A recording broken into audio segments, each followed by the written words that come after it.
Hello, hello, hello. Is everybody there? Anybody there? This is always the awkward bit, waiting for people to join.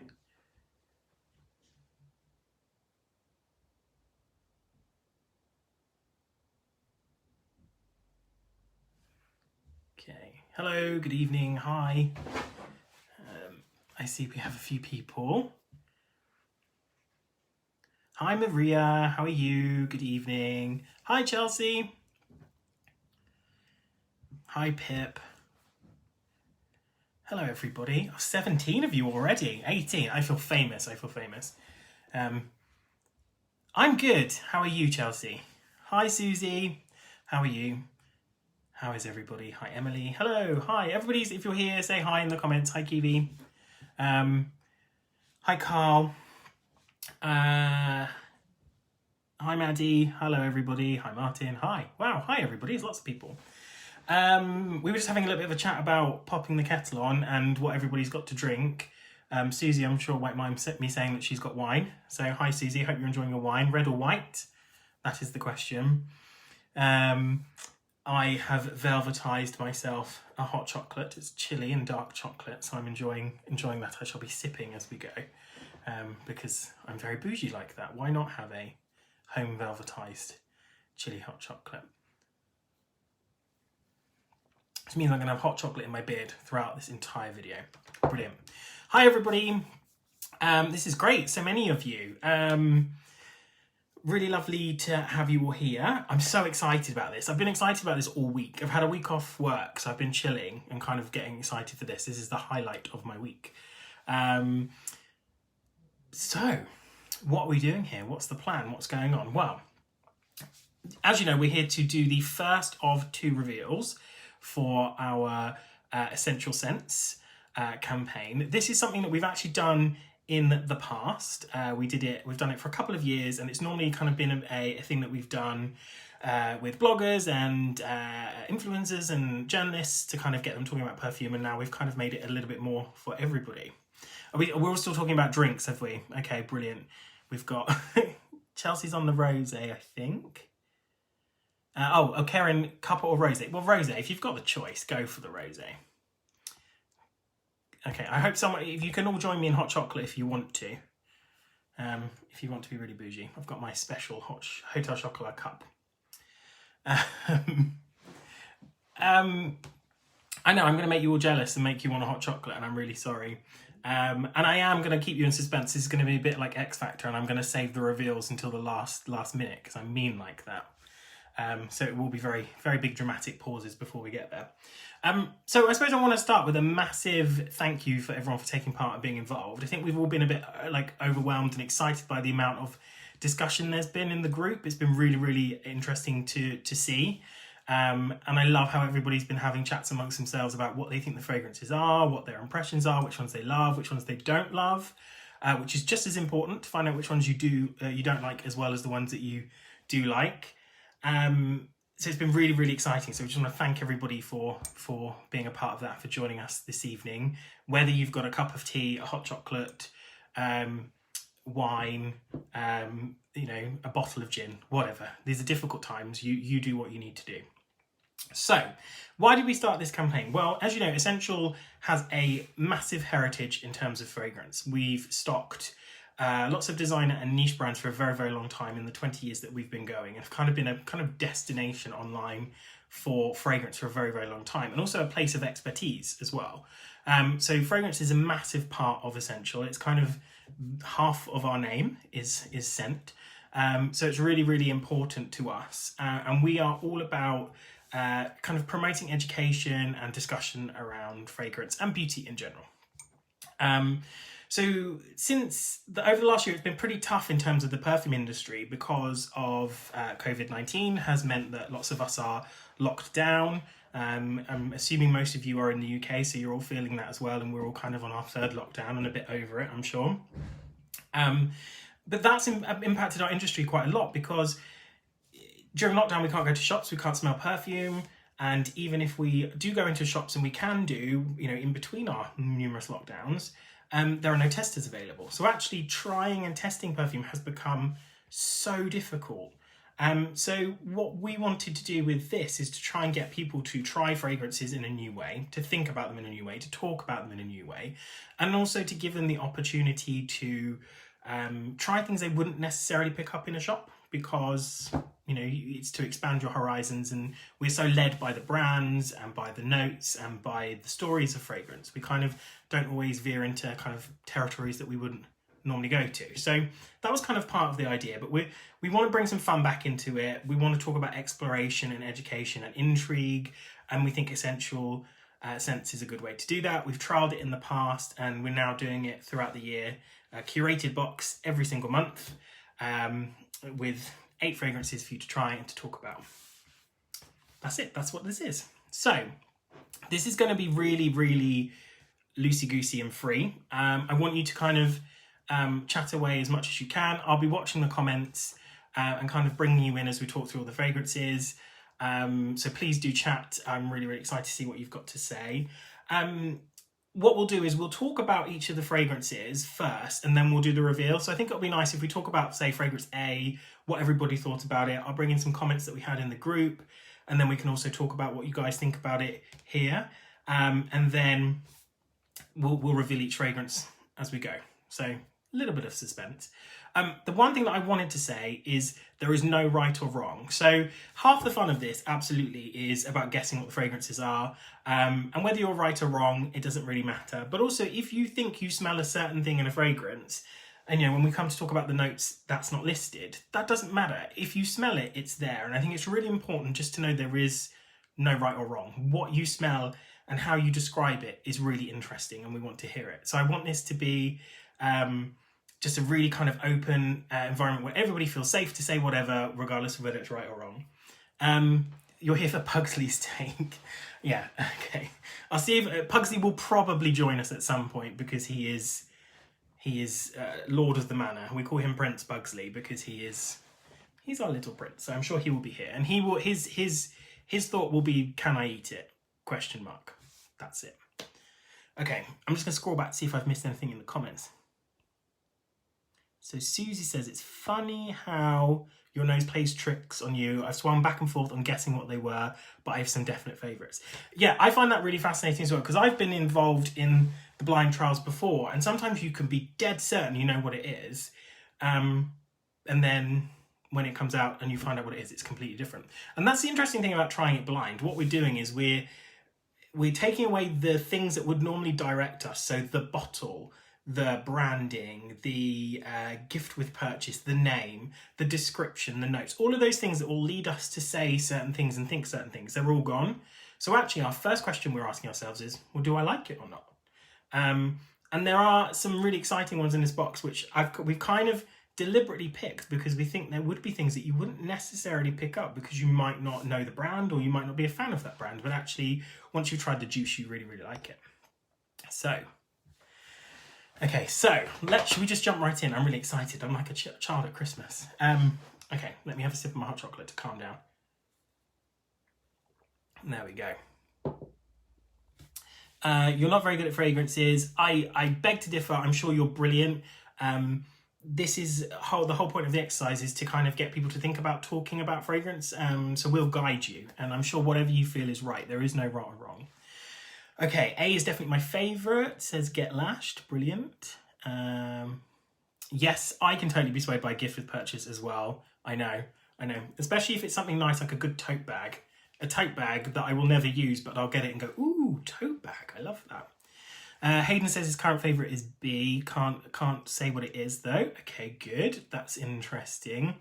Susie says she's really into green fragrances. Yeah, me too. They're my favourite. And that's what's interesting. So Lisa, or Liza, sorry if I've said it wrong. You love the green theme, and you wouldn't usually go green fragrances, but there's a few you love. This is why we picked green. So the reason why we picked green fragrances is really because they have kind of had their day in a weird way. So they were really big in the 70s and 80s when we had like green aldehyde florals and sporty green kind of chypre fragrances were a thing. And then they became very, very dated. And I used to hate green fragrances until I kind of fell in love with Chanel No. 19, which is a whole other story. And I think they kind of had their day, but now there are lots of brands who are kind of bringing out green as a new way of doing fresh.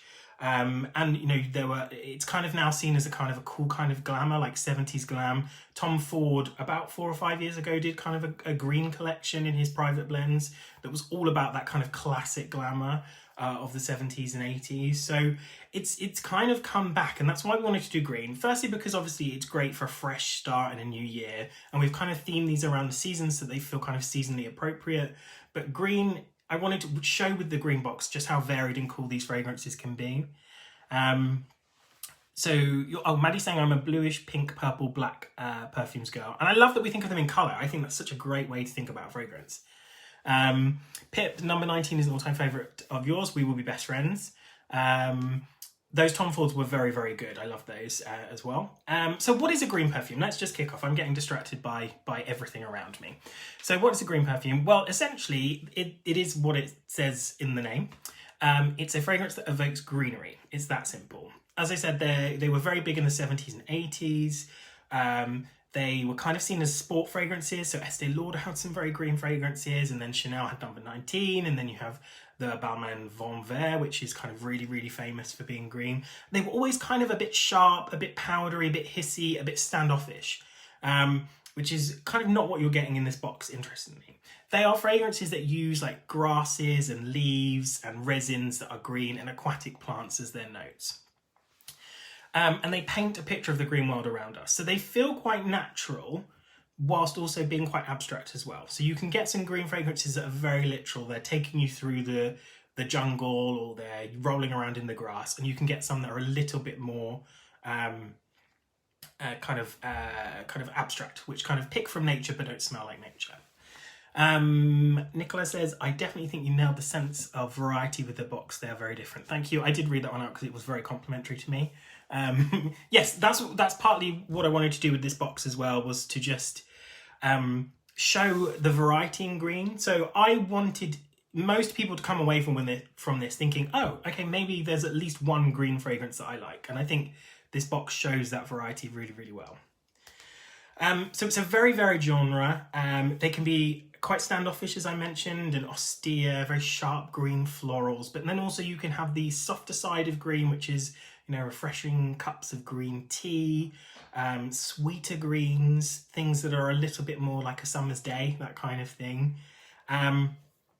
And it's just such a fantastic genre. And what I've really loved reading on the group is how so many of you have said, I wouldn't really normally go for a green fragrance, but I quite like A, or I quite like B, or I quite like C or D or E, or F, you get the point. So it's great. It's a really, really great thing. So shall we go and look at the fragrances? Because I'm worried I might get mobbed if I don't start talking about them. Shall we do that? Okay. Have you all got your boxes with you?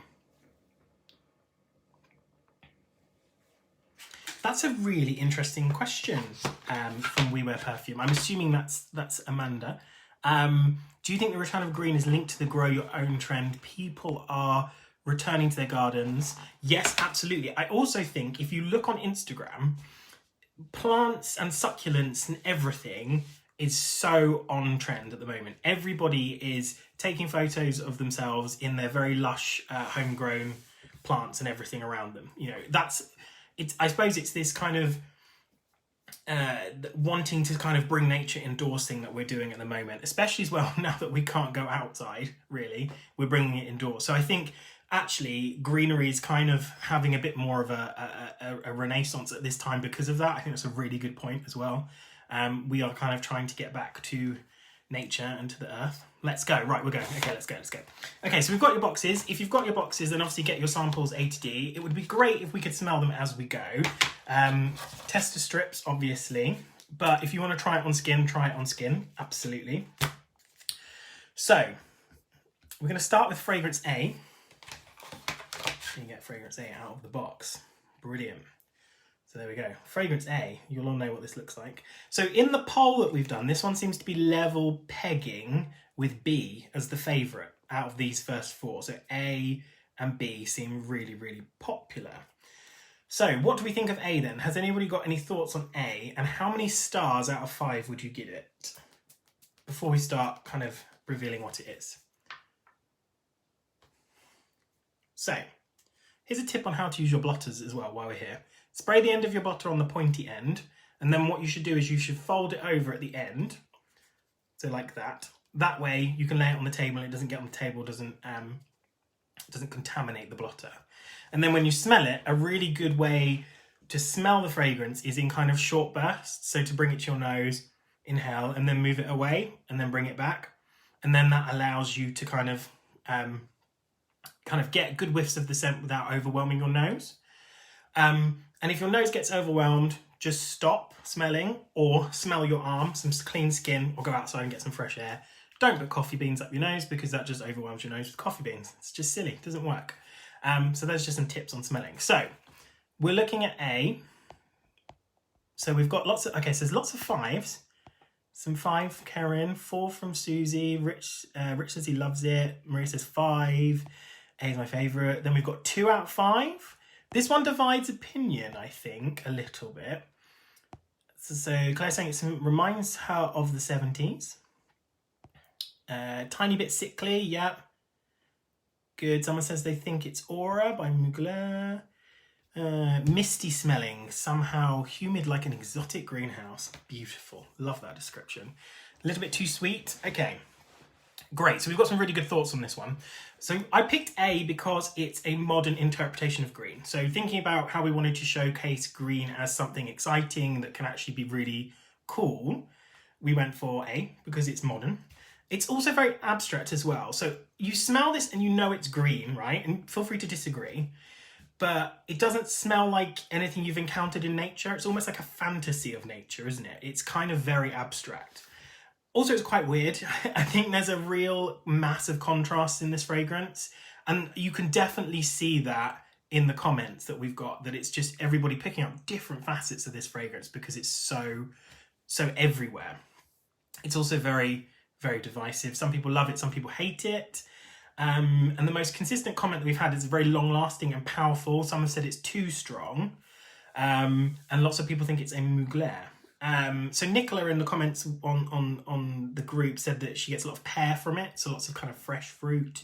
Deborah said she thought it reminded her of more commercial gourmand fragrances. Then we had Babs who said it was very, very medicinal. And I think all of those comments are right. It's a real mixture of themes. It's very sweet, it's fruity, it's got fresh orchard fruit. It's very medicinal up top. I totally get that. Someone mentioned germaline in the group. I don't know if you saw that. It was very, very kind of prominent, that for me, because I think you do definitely get that. Someone saying tiger balm, yeah. Pear drops, absolutely, Susie. Even the juice is green, yeah. And I think that's such an interesting thing that the juice is so vividly green in this fragrance as well. I find it very green and jungly. It has the feel of giant sort of green palm leaves, like really big ones, filled with water. It's kind of aqueous in that way, that it feels quite fresh and juicy. But it's also really bright. And to my mind, it makes me think of neon because it's so, so bright. That's really interesting. We've got, someone's mentioned rhubarb. Then medicine, yeah, absolutely. Apple, yeah. I think we're totally getting the sense that it's kind of fresh fruit. There's something medicinal about it. There's something quite fruity and sharp. But underneath that, as it dries down, do any of you notice that it changes quite significantly? Does it change for you? So it's very fruity, medicinal up top. And then it sort of, it stays green, but then it changes as it goes into something quite different. Okay, so Julian's saying, I didn't find it very green as it's not that fresh. Absolutely, I would agree. And your impression of green is that it would be fresh. That's great. There's a sweetness, absolutely. So that as it kind of dries down, it gets warmer, it gets sweeter, it gets more vanillic. It gets almost the texture changes. Whereas it's kind of bright, watery, fresh fruit up top. Even though it's got that stickiness, it then becomes much more sweet vanilla, much more woody, much more smoky. And it just really changes. And some of these fragrances in this box, you'll notice, are much more linear. So what you spray on at the first go is what you get later on. This really changes. It hangs about a lot. It certainly does. It's tenacious, this one. It lasts a very, very long time. Reminds you a bit of Alien, yeah, and it's sort of patchouli sweetness. Yeah, absolutely, it gets resinous as well. So I'm going to reveal what the fragrance is. I think it's a real journey, this one. So I'm going to show you. Karen's saying she likes the dry down. That's what seals it. I think absolutely. The dry down is what stops this from becoming quite a just commercial generic fragrance. I think it's the fact that it goes changes in smoky in the middle and in the base is what really makes it very different. Okay, so this fragrance, as some of you have guessed, is Aura Eau de Parfum by Mugler. How many of you are giving yourselves a pat on the back right now? So many of you, I'm sure. So this came out in 2017. I feel like it was a lot longer ago than that, but the internet tells me 2017. And this was kind of the latest pillar fragrance from Mugler. And if you know Mugler as a brand, they don't really launch fragrances that often. So I think they launched Angel in 92, Alien in 2005. Then they did another one, which was Womanity in about 2009, 2011, that time. That was discontinued. And this in 2017. So they take their time.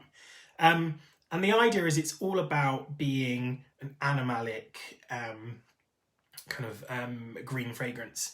It's created by 4 perfumers. So 4 perfumers worked on it. And it has an interesting notes list. If we look at the notes, so one of the things that you get that gives the freshness in this and the greenery for me is you've got orange blossom and rhubarb leaf. So orange blossom is giving that kind of juicy, fresh, white floralcy, whereas the rhubarb leaf, it's a hard word to say, rhubarb, is giving you the greenery, but also that really kind of jammy, sticky sweetness. It's then got bourbon vanilla, which is what gives you that creaminess in the base. And then it's got 2 other materials that are quite novel. There's one called wolfwood, which is a smoky wood. And there's also one called tiger liana. And tiger liana is the name they've given to a material. So actually the material's name will be something much more boring than that. But tiger liana is what they wanted to put in their press release. And tiger liana is kind of this sort of sugared almond material. So that kind of amplifies the sweetness. So this one I think is just so novel. It's so unusual. It goes on forever. Just to clarify, this one is A. It's very Mugler in the sense that it's quite dramatic and it's quite divisive. It's either love or hate it. I don't think anybody has really mute feelings on this one. I think you're either one camp or another. It comes in this beautiful bottle which is shaped like a heart. It's got a very Emerald City vibe to it, I think. It's just really gorgeous. I think it's a really novel green fragrance because it smells very green, but also so much more than that. And it's very modern. It kind of challenges what fragrance can be because it's weirdly medicinal. It's sweet, juicy, fresh. Really, really different. So I'm just going to catch up on the comments. I totally agree, Karen. This could be very unisex. I think that a man wearing it, no one's going to smell it and think that's a woman's fragrance at all. Sophie says she was convinced it was Amazing Green because of the palm leaves. Absolutely, and it shares a juiciness with Amazing Green by Comme des Garçons, which I love as well. I try and sneak that into my articles on Escentual all the time, as Karen will tell you. What else have we got? So A is Mugler Aura Eau de Parfum. So this one is £49 for 30ml, but obviously we've got 20% off on the website with the code Escentual20, just to remind you. And I have a question for you actually, and I'm going to ask you all a question as we go through these, just to get us thinking about fragrance in a slightly different way, not just about notes, but in a way that we can all relate to. If this fragrance was a character from a movie or television, who would it be? That's my question that I'm asking you. I'll let you ponder on that for a second while I sip my hot chocolate. Carl says, I'm so pleased it's Mugler. I thought it might be higher priced. Yeah, and I think that's what's great about Mugler is you're kind of getting a niche approach. So a not very mainstream approach to perfume. So something that's going to look at things that are quite divisive, different, unique, challenging in the sense that they challenge our notions of what perfume can be, but at an affordable price range. So you didn't like Mugler fragrances and you didn't like this one. So that is consistency. We like consistency. The Hulk, the Green Goblin. I'm loving these. Mulan. Okay, interesting. I love these. Poison Ivy, yeah. I think Poison Ivy is a really great one. You can imagine her in this. That's cool. I like that. I always try and put my fragrances into categories of who they would be in terms of a movie or a TV character. I think that's a really interesting way of getting kind of the personality of a fragrance. The Mask, brilliant. Green Arrow, Poison Ivy, lots of Poison Ivy. Wicked, yeah, definitely Elphaba vibes there, isn't there? Jessica Rabbit, very out there, yeah. Yeah, absolutely. And Nicola's saying it gives good value for money because it's the evolution. Yeah, absolutely. It's not just it's not something that's meant to smell good in the top notes. It's interesting all the way through. Emerald green silk dress, cut to fit and with a beautifully draped skirt. Absolutely. Love this. Car from the Jungle Book. Yeah, because there's something very snake-like, isn't there? And sort of slinky about this. I agree. Maleficent. What we'd all do for Maleficent's cheekbones, eh? Do you know? Really would. Winifred from Hocus Pocus. Okay, I've officially found my tribe of people. Winifred from Hocus Pocus. Brilliant. I like when I think about this, and this is me being swayed entirely by the advertising, but I definitely get a very Avatar Pandora vibe to it. It's all very much like bioluminescent kind of flora and fauna in the forest, kind of a bit alien in that respect. So that's what I get from it, rather than a very specific character. Keira Knightley from Atonement. I love that movie. That's such a good movie. What did Hayden say? Someone said that's brilliant, Hayden. Crop bags. Okay. Showing our age there, I think. Okay, brilliant. Shall we move on to B? Who's excited for B? Should we do B?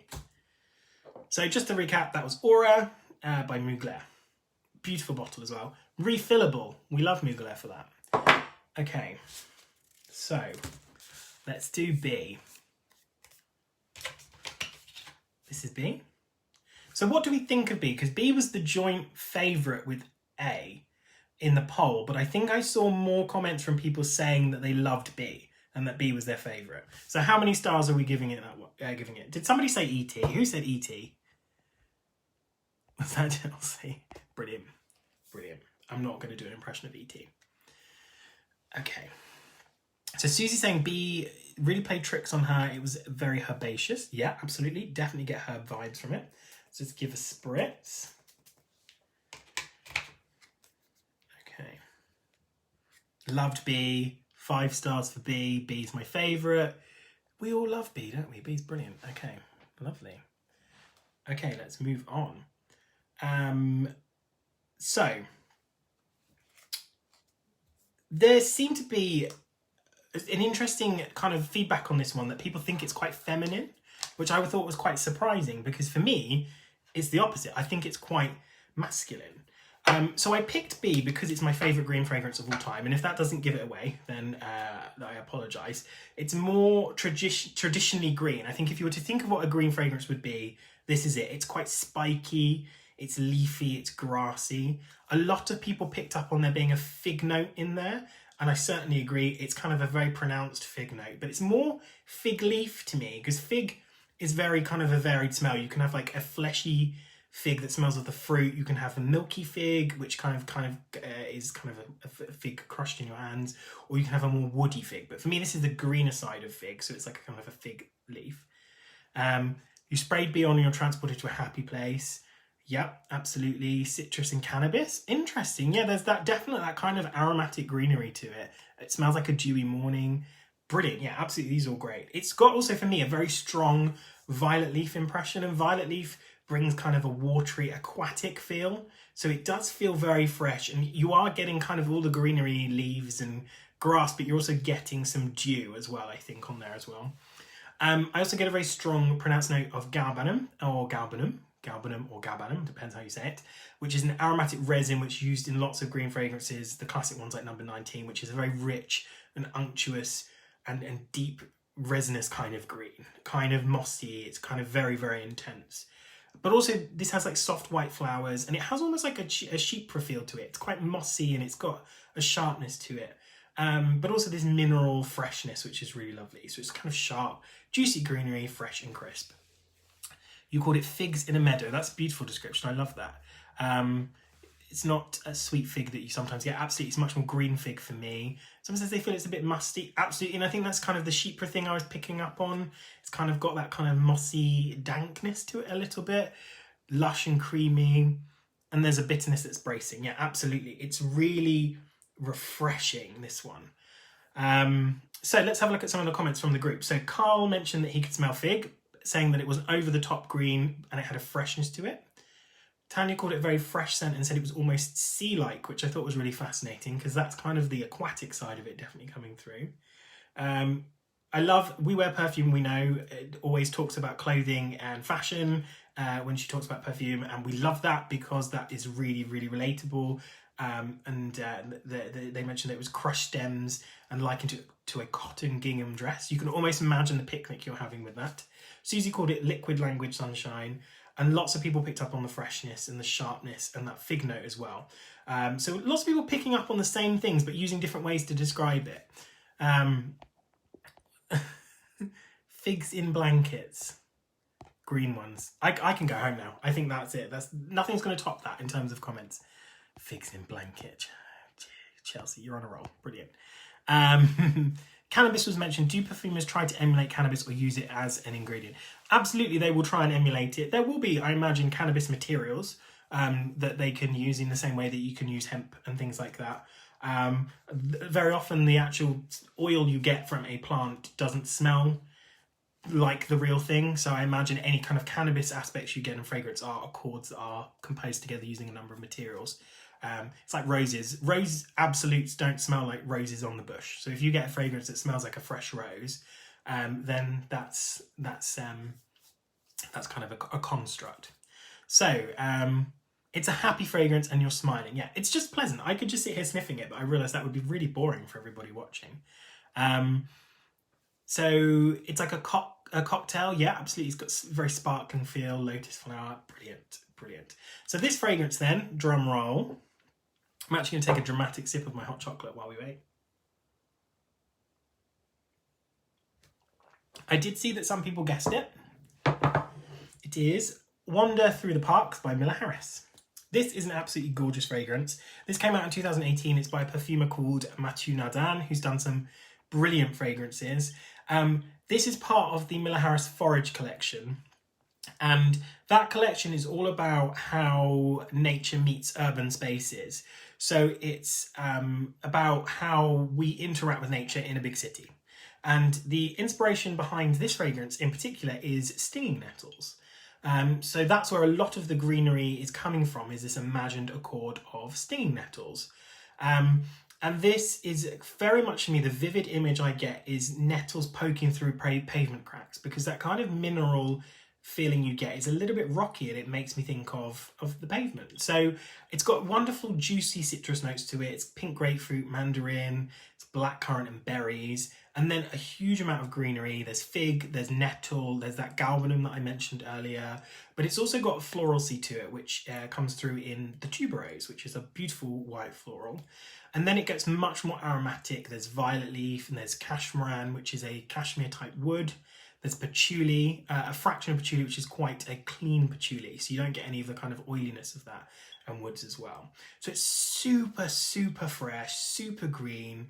I just wear this all the time. I would drench myself in it. They do a shower gel as well, which is called Nettle Shower Gel. And I want that just all the time. It's just such a gorgeous, juicy fragrance. So this one is £100 for 50ml. Again, obviously there's 20% off. They do also do a small 14ml as well, which we love about Miller Harris. It's small. One to add to your collection, absolutely. You like Miller Harris, but normally on other people. You've never tried this before. Well, you've now experienced it as part of the box. There's a really nice collection actually. The Forage collection is really, really lovely. There's a beautiful kind of rose in there, which is Lost, which is a kind of it's got a very fruity rose, like a rhubarb rose, and then Dance, which is beautiful mint fragrance. Can't beat that.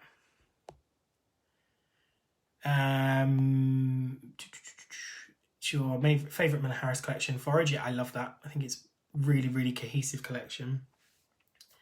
Miller Harris is the brand, absolutely. So they are a London-based perfumery, created by a perfumer called Lynn Harris, I think, God, sort of 20 or so years ago. And they are kind of very British. They try and tell stories through fragrances. So it's all about an experience in their sense. Really, really beautiful brand. I don't know, they're all, my Miller Harris's on my shelf. Yes, they are all there. So I have lots because I love Miller Harris. Love, love, love them. Such a great brand, so easy to wear. There's nothing really, like, you won't find anything like aura in there. There's nothing that's like kind of challenging or unusual. It's all just beautiful, easy to wear things. Okay, so I'm just going to plug my phone in because we seem to be having a little bit of an issue with battery. Hold on. There we go.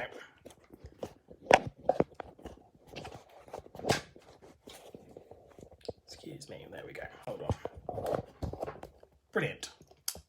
Apologies. Right, so my question for you on this one then is, if B was a fabric, what kind of fabric would B be? What would B be? So if this was a fabric, what would it be? I think it's such a good question. I'm going to give myself a high five for coming up with that one. So if it was a fabric, what fabric would it be? L'air de Rien is such a beautiful fragrance as well. I love that fragrance. It's so unusual.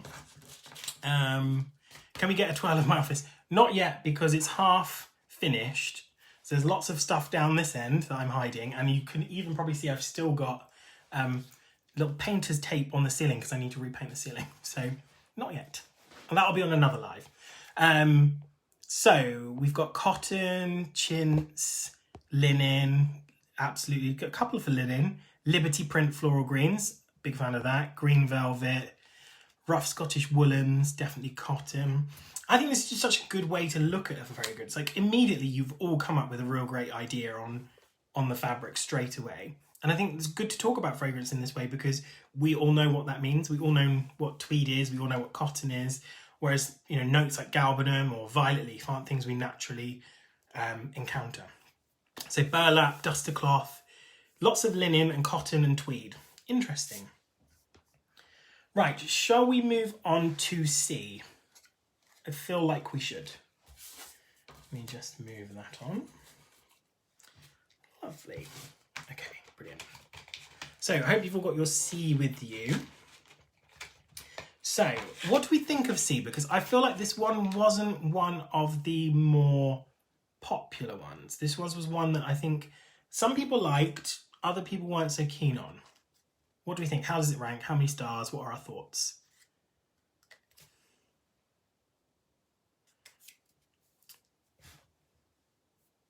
So fresh, absolutely. I'd say fresh is right. It's so super fresh. Okay, interesting but quite heavy. You're scared of C, okay? No need to be afraid. It won't hurt you. Quite powdery. Yeah, it's my least favourite. I think there were lots of interesting comments around this one. So if I look at the comments first, there were some really interesting ones. So there was a couple of people who said that it smelled like cola bottles, which I thought was really fascinating. There was also mention of things like cigars and leather. Marta said her husband said it smelled like Mr. Sheen. Big fan of that comment. Love the smell of Mr. Sheen. MD said it was quite woody and for men. Paul described it as a roller coaster in your nostrils. Love that. That's great fun. Julian likened it to imperial leather, which is interesting because it has quite a soapy feel. I agree. And lots of people picked up on it being more classic and masculine. Fern-like and a trad French, yeah. 2 stars for being so dull. Very medicinal, kitchen cleaner. Okay, it's more difficult. Interesting. Okay, mouthwash. Okay, so we're not giving this a huge amount of stars, this one collectively. So we're saying what, 2 or 3? So this one I've picked because it's a classic fragrance and it's a classic for men. And the core theme of this fragrance is vetiver, which is an aromatic grass often used in green fragrances. Vetiver is a really interesting material because it's so versatile. You can do so much with it. It's so multifaceted. It smells rooty and earthy and salty and kind of smoky, but it also has a natural grapefruit facet. And this particular fragrance, it kind of amplifies the citrus facets of vetiver rather than the savoury, earthy facets. So it has a grassy feel, but there's also this warm tobacco, spices, and citrus. It's very classically masculine, almost barbershop in style. You'd prefer it in a soap. I think that's interesting. It would work nicely as a body product, absolutely. Yeah, so sort of a traditional shave at the barbers, absolutely. It's definitely got that barbershop vibe to it. I really agree with that. Okay, so I'm going to show you what this fragrance is. Drum roll, please. That's my poor attempt at a drum roll. Okay, so this one is actually Vetiver by Guerlain. So this came out in 1961, and it's very often seen as the reference vetiver. So it's the vetiver fragrance that made vetiver fragrances a thing. So it became a real standard of masculine perfumery that has kind of been copied and explored. Most brands will have a vetiver for men usually, and that's because of this one. And this was created by Jean-Paul Guerlain. It was his first commercial fragrance for Guerlain, and it's an icon. It's just an absolute icon of perfumery. So this is C. And this, what I like about vetiver is, in my mind, it doesn't feel aged to me. It feels very timeless. It's, as I said, it's very heavy on the citrus. So you've got that grapefruit facet, but there's also bergamot, lemon, mandarin, but it's quite herbal as well. So there's coriander. It's very warm as it dries down. There is a tobacco facet, there's pepper, there's spices, and there's tonka bean. It's very classic, but I think actually it would work as well as on a young guy today as it would of a guy who's much older. It's quite interesting for me. This is probably the only overlap of fragrance that I have with my father. He's not a massive fragrance person, but he loves vetiver, and so do I. So it's kind of, sometimes I give my dad a hug and I'm like, are you wearing vetiver or am I? I don't know. Obviously that was in the before times when we were allowed to hug people. So yeah, this is vetiver. So just scrolling back through because they've been chatting. Had a feeling it was an old classic, yeah. You could still smell it after wearing it last night. It's quite sexy. Yeah, there is something a little bit kind of rugged about it. It's kind of a few too many shirt buttons undone and a hairy chest underneath there. You would assume they were super suave if they were walking past you wearing this. Absolutely. You are in the minority, but you love it. Fabulous. Nothing wrong with that. I usually love Guerlain and vetiver, but it's so insignificant. Interesting. Don't think it's sexy, and I want to think it's sexy, but it's just, for me, it's a Brad Pitt fragrance. It's a Brad Pitt fragrance. Because everyone tells you it's sexy, you think it should be, but it doesn't work for you. Totally get that. Yeah, Vetiver Insolent by Miller Harris is a very different type of vetiver. That's much more earthy, smoky. It's quite tarry and leathery, that one, whereas this is obviously much more fresh. Absolutely. So this one is 100 ml is about £76. Again, 20% off Escentual 20. I will never be without a bottle of this personally. What I think is really great about this though is, obviously there's no obligation for you to like everything in the box. That would be nuts. There's got to be something that you don't like. But actually the part of this exercise is, as much as working out what you do like, it's about working out what you don't like as well. And that can be really helpful in guiding you through. You got an older feeling from it. Surprise with tonka bean, as that's one of your favourite notes. I would say the tonka's not very strong in this. It's kind of just part of the subtle warmth in the base. Polyester shirt with huge lapels and a bad 70s print. But that's coming back in fashion. Surely at some point we'll be wearing polyester shirt with huge lapels. Maybe. I don't know. Brilliant. Okay, so loads of comments on this one. Yeah, there is a suaveness to this, I think. So Carl's saying it's interesting you say Guerlain. I see a gent in a suit and tie wearing it. Just shows how much branding has an influence. Absolutely, it does. And it's kind of interesting that not many people clocked this was a classic Guerlain without obviously knowing that. So I think that's quite interesting. Church smell. Longevity wasn't great. Yeah, this one is absolutely much lighter, I would say. I agree. I find that you do get a lovely trail of vetiver for a very, very long time, but that kind of initial blast of... sorry, I've just seen Gel's comment about me unbuttoning my shirt, and that's not going to happen.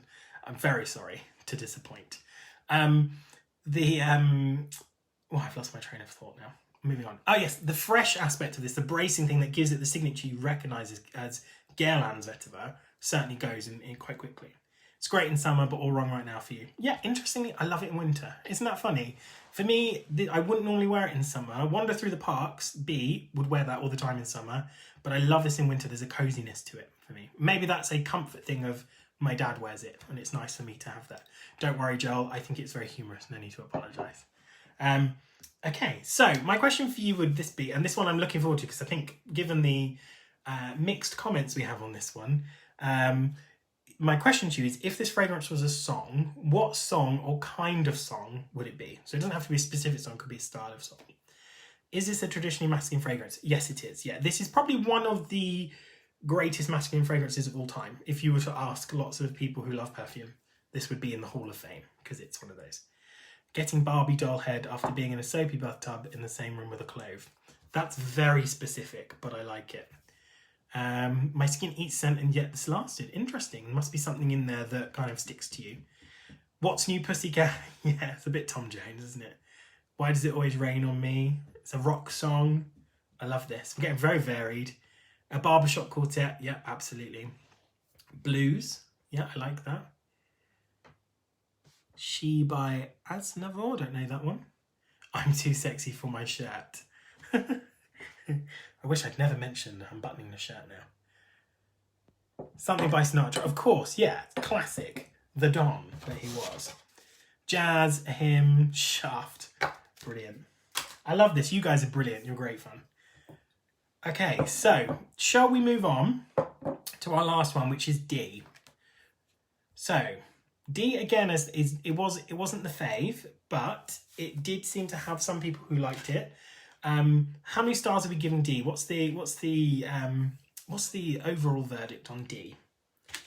Let me get some out to spray. One of the things I definitely saw was that it was a lot lighter. People found that it was quite soft and light and cologne-like. Would you agree? Odd. Ooh, elaborate for me then. Why was it odd? No, that's fine. You're happy to keep talking about songs. Okay. 2 stars for this one. Okay. So, not very long lasting. Yeah, absolutely. It's very light. It's very light, this one. Didn't last on you. It'd be lovely to wear on hot days. We've got 4 for this, a 3. Just kind of middle of the pack, this one, I think. Very masculine in summer. Okay. I picked this because it's a green tea fragrance, which is kind of a subgenre of green. And I like about this one in particular is the soft cologne-like presentation. It's very green and fresh, but it's not sharp or leafy in the way that, say, B was, or, you know, Wander Through the Parks. It's also not literal. It's not it's not green tea powder. It's not a cup of green tea. It's an interpretation and a fantasy, which makes it a bit more wearable because none of us would want to smell like matcha. It's very savoury, roasted warmth underneath, very subtly so. But there's also gorgeous citrus notes. It's very easy to wear. And actually, like vetiver, it started a trend, and it's seen as the reference green tea fragrance. So I don't know if anyone can guess what it is. So you gave 4 stars, but you got a polished scent to it. Okay, interesting. You love the dry down. 2 stars, very inoffensive, just not a lot to love or hate. Yeah, I get that. 3 stars. 3 stars, fruity, apple fresh, cardamom. Yeah, there is a spice thing going on in there. So your guess was green tea, Elizabeth Arden. Nice and fresh. You liked it on the bottom. So Louise on the group said she knew that she owned this and she couldn't work out what it was and she was going to kick herself when it was revealed. Please don't kick yourself, Louise. But you might feel like, oh, I know what it is. Katie picked up on the green tea notes. Sophie said she could smell lavender. And Sean said soapy and clean and that it was reminiscent of Lauder's white linen. So the fragrance is from Bulgari, and this is called, I'm not going to read the full name because it's in French and my French is terrible, but essentially we call it Eau Thé Vert, which is green tea. So this came out in 1993. It's by Jean-Claude Ellena, one of the greatest perfumers of all time, and it's very cologne-like in its presentation. I think it is even actually sold as an eau de cologne. Yes, it is. And it's a beautiful interpretation of green tea. It doesn't smell exactly like green tea, as I said. It's a fantasy of it. And whenever you smell a green tea fragrance, Miller Harris have got one called Tea Tonique, which is absolutely gorgeous as well. they are all based on this. It's kind of the one that started it. It's interesting you say it's like a CK perfume, because actually this came out roughly the same time as CK1, and there was a lot of crossover between this and CK1. CK1 is much more abstract, much more synthetic smelling. It's not trying to be natural, it's just trying to be an abstract smell on its own, whereas this is trying to kind of interpret green tea, but there are absolutely crossovers in the genre, I agree.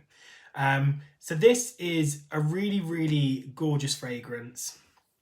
It's very light. It is something that you would just wear as kind of a douse yourself in summer. It doesn't have much longevity because it is a cologne, so it is a lot lighter. It's not as concentrated.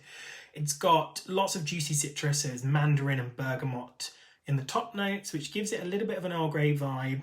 Then it's kind of jasmine and lily and rose to give it kind of an abstract white floralcy. And then sandalwood, amber, musk, green tea. But for me, it's just green tea, white musk, and citrus. That's what I get from it. It's very, very lovely. It's very, very easy to wear. I would probably say, and from your comments, I would probably think you might agree with me, it's quite inoffensive, isn't it? It's not something that's divisive in the way that Aura is. It's just very, very pleasant. So this one's £68 for a 75ml bottle. Again, there's the code for 20% off on that. But it's just, if you want a green tea fragrance, I would really recommend this because it's the best. It is the kind of the original. And it's so light and gorgeous. And I love the bottle. I love the bottle. Just such a beautiful, beautiful bottle. Lovely, lovely frosted green glass. So I, interestingly, can't wear green tea fragrances, which is a curse because I love them, but they give me a bit of a headache. So whatever material they use as part of the green tea gives me a bit of a headache, which is a shame. But it's what I love about this is you have this soapiness in there, which kind of makes it more abstract. And there was, I mentioned the comment earlier about it being a bit like white linen that Sean mentioned in the group. That's what I like about it, is that you've got this kind of green tea vibe, which is very naturalistic, very kind of, relatable in nature. And then this kind of soapiness, which is kind of feels a little bit synthetic and strange. I really, really like it. But I wouldn't wear it. So there you go. That was D.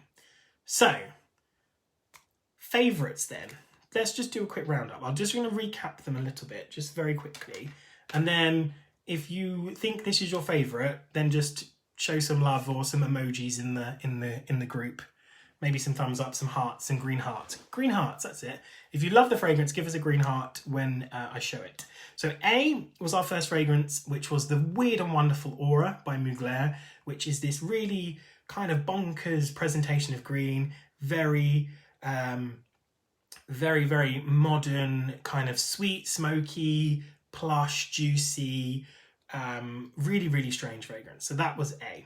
So if you love A, let's have some love in there in the comments for this one. This one is probably the most strange green fragrance we have. So there's already some green hearts. Lots from Carl. Carl threw all his green hearts at this one. Thank you, Carl.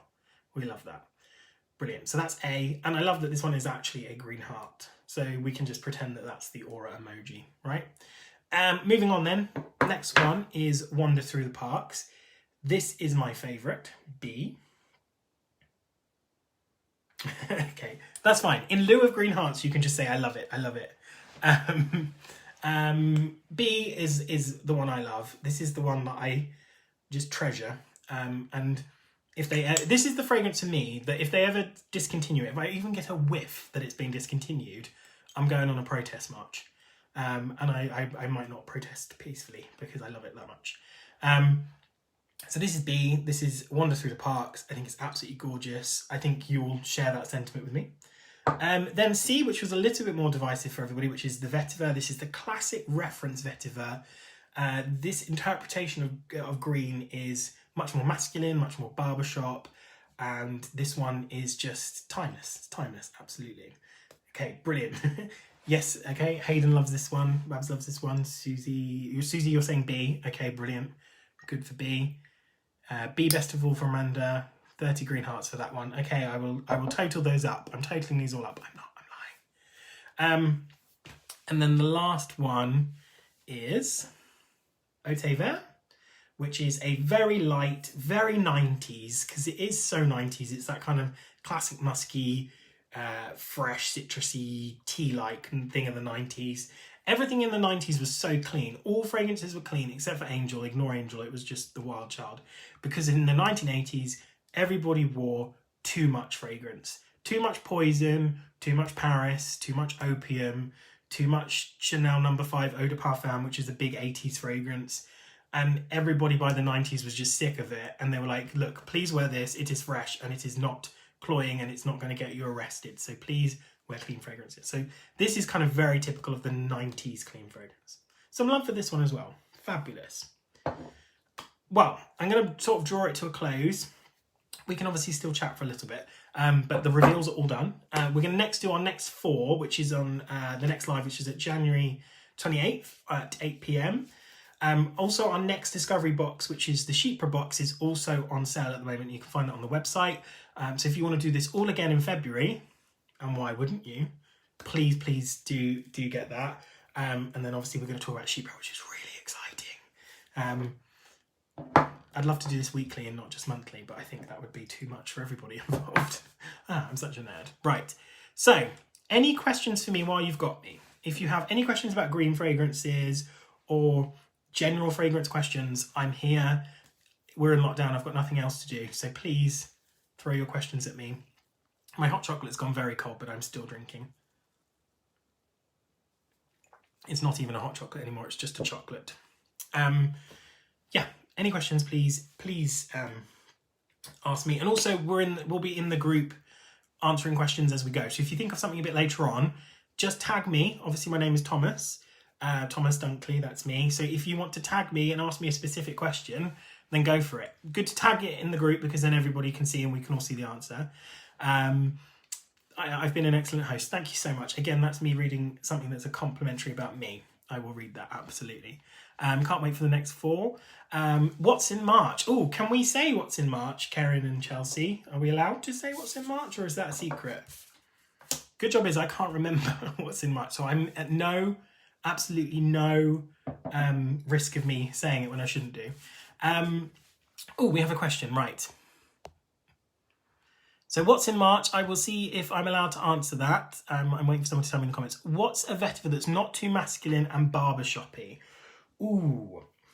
So what I'm going to do is I'm going to direct you to do one thing, and this is a bit of shameless self-promotion, I apologise, but if you like a podcast, if you go search for Fume Chat, which is my podcast, you will find an entire episode on vetiver. I'm trying to think of one that's really not too barbershoppy, and I think the one that springs to mind is there's a Prada called Infusion de Vetiver, so like Infusion de Vetiver, which is a little bit more of a fresh vetiver, so it's a gingery vetiver. There's also an eccentric molecules fragrance called Molecule 03, which is a grapefruit vetiver, which is just beautiful. So if you listen to my podcast, we do a whole thing about vetiver. What do I think will be the biggest fragrance trend for 2021? I think we're going to go back to clean fragrances. I think that will probably be a really big trend. I think that with everything that's happening in the world, we're looking at washing our hands all the time and being clean. And I think that we will have a resurgence of fragrances similar to this that are all very, very clean and soapy, I think. Not about green fragrance, but I'm looking for a scent with a wet dog edge. I'm honestly not joking. My friend's hubby loves it. Any idea? Secretion Magnifique by Etat Livre d'Orange. Smells like wet dog to me. Can't think of anything more spot on than that. Not including these, what would your next favourite green fragrance be? Number 19 by Chanel. Absolutely my all-time favourite. It's just behind me here. This is probably my, 10th bottle in my lifetime. I just wear it all the time. Wear it to bed a lot. So number 19.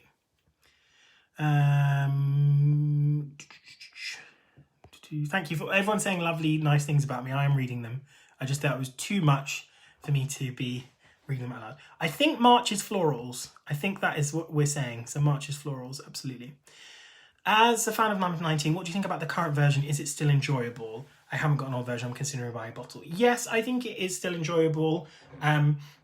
It's obviously not quite as mossy as they originally were. It depends what you wear. The Eau de Toilette and Eau de Parfum are different perfumes, really. I've always worn the Eau de Parfum because I prefer the aldehydic kind of powdery aspect of number 19 rather than the sharp greenery. But it depends which one you like. Chelsea's going to be posting the full lineup. Lovely. La Floral, is your nose insured like JoLo insured either her legs or bum for $1 million? No, but I probably should do that. Thank you, Rakesh. Perfume H of Vetiver is great too, a bit more grapefruit. Yeah, love that. That's a great one. And my perfume predictions will go live on the blog next week. Yeah, absolutely. I've written about my 2021 predictions, so brilliant. I'm a fabulous host. Thank you very much. I'm enjoying this. Brilliant. Okay. If there are no more questions, I will draw it to a close. Thank you so much, everybody, for joining. This has been the best fun, hanging out with you guys all in the comments, and I'm so glad that you've enjoyed this. And I'm looking forward to seeing you on the 28th to do the next one with the next 4 fragrances, which again also going to be really exciting because I think they're actually 4 very different fragrances to the first 4. So we can geek out together about those later. What I will say is, again, just to reiterate, the discussion continue in the group. If you want to kind of discuss more about each of the fragrances, please do. If you have a question, just tag me. And I'm looking forward to seeing you all soon. Carly, you're saying which was A? A was Aura by Mugler. So I'm sure we will do something somewhere which says what all of the fragrances are. I'm sure we will do that. Okay, brilliant. Thanks so much, everybody. I'm going to say goodbye now. Have a good evening. I will see you all soon. I'll see you in the group. Have a lovely day. Bye, guys. I'm just going to wave at you. Bye.